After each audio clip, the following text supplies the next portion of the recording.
L'autodérision, c'est extrêmement puissant parce que ça montre non seulement que vous n'êtes pas là pour montrer votre personne. En gros, ce n'est pas vous qui comptez. C'est ça. Parce qu'il y a des gens qui ont peur de l'autodérision parce que ces gens se disent que si je fais de l'autodérision, en vrai, ça veut dire que je n'ai pas confiance en moi, ça veut dire que je me rabaisse, alors que pas du tout. En soi, si vous avez suffisamment confiance en vous, ben, vous faites de l'autodérision sur vous, mais vous savez que ça n'enlève en rien la qualité de ce que vous allez transmettre. Donc, si il y a une opportunité de faire de l'autodérision parce qu'il y a ce silence gênant, n'hésitez pas. Ah, j'arrive pas. J'arrive pas. Non, je fais arrête, là, j'arrive pas. Non, je veux que tu y ailles jusqu'au bout. Ouais. On va essayer. Même si tu dois y aller doucement. Ok. Qui a lu l'art de la guerre de Sun Tzu? Il y a un élément dans l'art de la guerre de Sun Tzu, c'est très fort, ça parle même d'une condition de vie. Il dit que lorsque vous attaquez un village, parce qu'il donne des conseils de guerre, que lorsque vous attaquez un village, un camp, que ce qu'il faut faire, tu l'as? Ouais.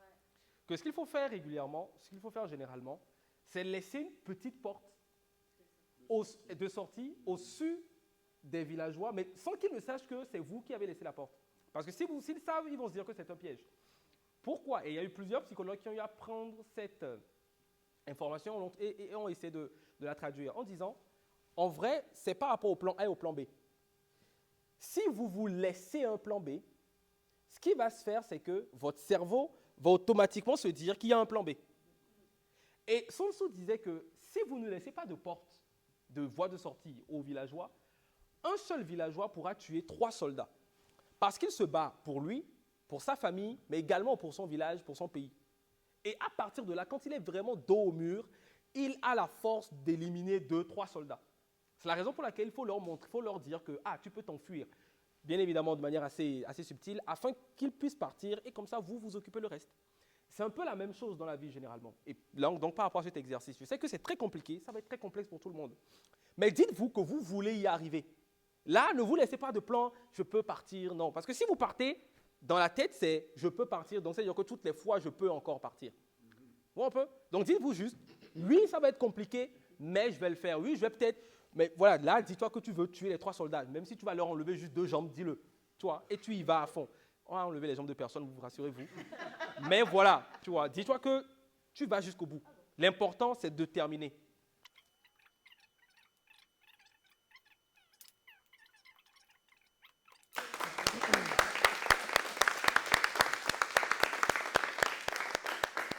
Donc tu allais partir et nous laisser sans ça. Là, non, mais quand même, on peut encore l'applaudir, s'il vous plaît. Donc voilà, allez toujours au bout des choses. Je vais faire un petit parallèle que j'aime beaucoup avec mon ancien coach de football. Alors, il disait souvent de ne pas se laisser happer par le ballon.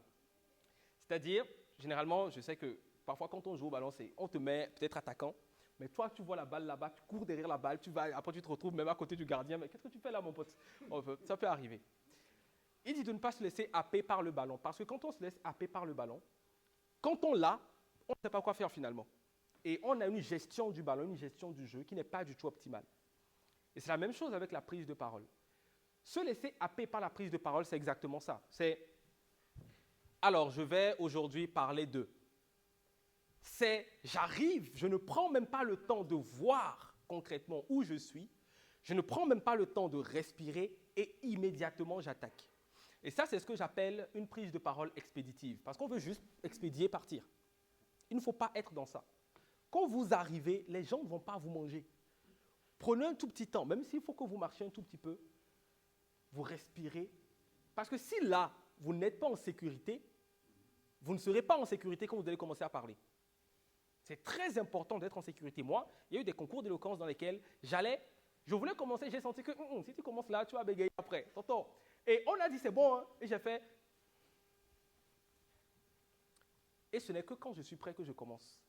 C'est à vous de donner le tempo. Même si on vous dit que vous avez 1 minute et qu'on clappe des mains, si vous n'êtes pas prêt, vous ne commencez pas. Voyez un peu. Donc, c'est important de ne pas se laisser happer par sa verve d'orateur, par la parole ambiante qui est là. Parce que sinon, c'est ça va donner finalement une parole qui n'est pas réfléchie, qui n'est pas assumée. Il faut que vous l'assumiez du début à la fin. Parce que si vous vous plantez, c'est uniquement dans votre cœur que ça va faire mal. Les autres vont peut-être se dire, ah, c'est un peu gênant, mais c'est vous qui allez remettre en considération qui vous êtes. Et donc, pour cette raison, il faut que vous puissiez vous dire, je prends mon moment à moi. Donc, commencez uniquement quand vous êtes prêt. Je n'ai pas dit de faire 2 heures non plus. Mais voilà, vous avez compris dans les grandes lignes. Oui? En fait, je ne sais pas si tu as déjà analysé cette chose-là, mais qu'est-ce qui se passe dans ta tête quand tu arrêtes de parler, tu prends un moment, tu fais un silence. Et qu'est-ce qui se passe? Qu'est-ce qui fait que tu n'arrives pas à aller jusqu'au bout de ce que tu veux dire? Ok. Est-ce que c'est le fait de trop réfléchir, de vouloir aller jusqu'au bout, comme tu disais à l'instant? C'est ça. Plusieurs choses. Il y a un mois encore, dans le milieu du stand-up, tu perds quand tu as un blanc. Bon, un peu généralement, tu parles, tu as préparé ton truc, tu arrives et puis tu ne sais pas ce qui se passe et tu as un blanc. J'ai même encore mis une vidéo sur mes réseaux, vous pouvez aller voir. Ça m'est encore arrivé récemment où j'ai eu un blanc. J'arrive, je commence et puis les raisons sont multiples. Parfois, c'est quelqu'un qui te lance un regard.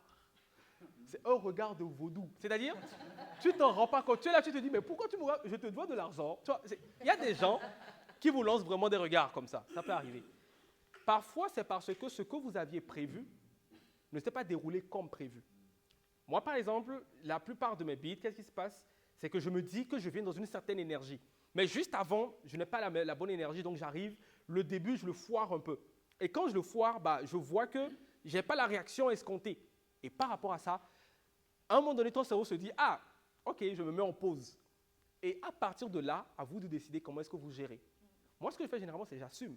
Ah, les amis, je ne sais pas ce que vous m'avez fait aujourd'hui, mais là, j'ai un bide. Là, j'ai un blanc. Là, je viens d'oublier mon texte. Je le dis, quitte à prendre du temps pour mieux repartir. Au lieu de me dire que je me lance dans quelque chose. Aujourd'hui, heureusement, j'arrive à bien improviser avec le public, donc je peux le faire. Quand, par exemple, le texte il est assez particulier, je peux le faire. Mais si vous savez que vous avez ce plan, n'hésitez pas à prendre le temps. Et généralement, quand vous allez le dire et l'assumer, ça peut même déboucher sur d'autres interactions. Vous voyez un peu? Parfois, on est structuré, on se dit on veut faire la chose de cette manière-là. Parfois, si vous voyez que cette structure vous bride, déstructurez un peu. Assumez et à partir de là, prenez ce qui vient. Vous voyez un peu? Parce que parfois, la structure, ça nous bride véritablement. Et on le dit comme ça, et je le dis, moi le premier, même en stand-up, où c'est véritablement un élément de performance, il faut performer, on se dit, vu que je l'ai écrit, vu que je l'ai joué, vu que je l'ai répété, j'ai envie de le donner de la même manière. Et ça, c'est aussi un piège parce qu'en soi, le public n'était pas avec toi quand tu jouais, quand tu écrivais. C'est un peu comme par rapport à vos cours. Vous allez vous dire, je veux donner ça de cette manière-là. Il faut prendre la température, prendre le rythme et essayer de s'adapter au rythme. C'est comme ça que, même lorsqu'il y a un bide, vous allez vous dire, ok, même lorsqu'il n'y a pas un bide plutôt, mais même lorsqu'il y a un blanc, c'est pas grave. J'avance parce qu'il y a des gens autour de moi avec qui je peux parler de plein de choses. Un peu. Donc c'est un peu ça. Une question? Non? Oui. C'est très occidental. Oui, non, totalement. Non, c'est très occidental, c'est très ancré dans la culture occidentale. Parce qu'en Afrique, notamment avec notre vernaculaire, vu qu'on a tous des langues, des dialectes différents, nous, on n'a pas en soi. En principe, quand on voit un Africain qui parle français, il n'y a pas de mais l'Africain commence à dire le quand il côtoie beaucoup d'autres occidentaux. Et à partir de là, parce qu'il y a toujours cet échange d'accent, cet échange culturel, où on commence à dire le C'est très occidental, je ne saurais pas dire comment ça se passe, mais c'est très occidental et c'est normal. La raison également pour laquelle, ici tu disais que tu ne te faisais pas évaluer, c'est vrai, mais c'est faux aussi. Parce que l'évaluation, ton cerveau n'a pas besoin que tu saches que c'est une évaluation avant de se dire qu'il est évalué. Tu vois un peu? C'est inconscient, c'est vraiment de l'inconscient. Parce que là, on ne t'évalue pas sur la danse. Donc ça, on t'évalue sur la prise de parole. Et vu que tu n'as pas généralement été évalué par rapport à ça, ton cerveau sait que ça, c'est particulier. Et si tu restes dans la même énergie, dans la même structure, t'inquiète, tu vois, on va revenir à toi tout à l'heure, t'inquiète pas. Il est depuis là, il est chaud, hein? Hein? Et vu que, en anglais, on parle de pattern, on parle voilà, vu que tu as un pattern occidental, normal, qui fait que tu dis des si tu utilises le même pattern, donc la même manière de parler, il est évident qu'il y aura toujours les C'est la raison pour laquelle je vous le dis, il faut déconstruire. Si vous savez que vous dites beaucoup de ralentissez le débit. Exactement, parce qu'une fois que vous allez ralentir le débit, votre cerveau va se dire, mais je ne parle pas comme ça d'habitude. Donc, je vais être beaucoup plus minutieux sur ce que je vais avoir à dire. Vous voyez un peu? Moi, je ne dis pas de aujourd'hui parce que non seulement en Afrique, au Togo, on ne dit pas beaucoup, mais vu que j'ai eu une éducation occidentale, à un moment donné, on en disait beaucoup parce que éducation occidentale. Et après, il a fallu que je déconstruise cela parce que j'ai vu que les orateurs, les oratrices que je suivais, pour être beaucoup plus impactantes, ne disaient pas de Et c'est un travail. Aujourd'hui, je parle rapidement sans dire de parce que c'est un boulot derrière. Et c'est comme ça, en fait, que vous devez vous dire, voici ce que je fais, qu'est-ce qu'il faut que je fasse pour ne plus faire la même chose? Surtout lorsque cette chose-là ne me permet pas d'être un orateur optimal ou une oratrice optimale.